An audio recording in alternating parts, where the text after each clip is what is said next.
इस अस्तित्व में हमारा आपका होना ऐसे ही है जैसे इस अस्तित्व में एक चींटी का होना है, एक पौधे का होना है, इससे ज़्यादा नहीं।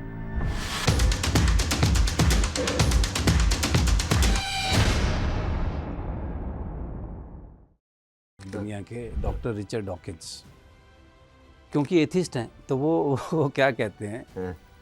कहते हैं देखिए, ये सिर्फ इंसान ऐसा प्राणी है जिसके अंदर ये अहंकार है कि उसको लगता है कि मेरा दुनिया में आने के पीछे ना कोई बहुत बड़ा पर्पज़ है। यस यस, जबकि ऐसा कोई पर्पज़ नहीं है।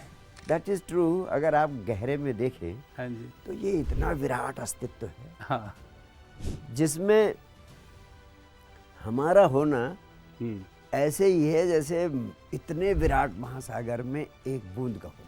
हाँ, इतने विराट महासागर, एक बूंद की क्या हैसियत है? कुछ भी नहीं।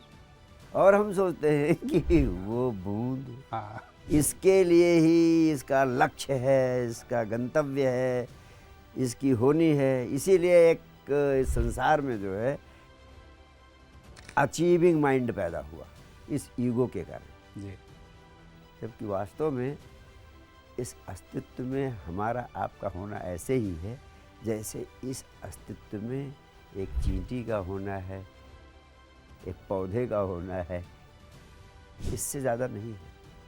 अब सारा अस्तित्व न तो चींटी के बारे में सोच रहा है, न वृक्ष के बारे में सोच रहा है, न हमारे बारे में सोच रहा है, लेकिन ये जो हमारे भीतर एक चेतना आई और हमने ईगो पैदा कर लिया, उस ईगो के कारण हम तमाम सारा अचीविंग माइंड पैदा कर लेते हैं। ये बनना है, ये होना है, कुछ करके दिखाना है, और इसी में सारी जीवन को हम लगा देते हैं।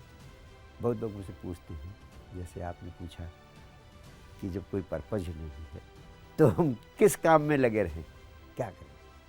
तो ये जो आपका प्रश्न है बहुत गहरे में ये सोचने को मजबूर कर देता है कि वास्तव में अस्तित्व की दृष्टि से न तो हमारा कोई लक्ष्य है, न हमारा कोई गंतव्य है, ऐसे ही जैसे पेड़ पौधों का।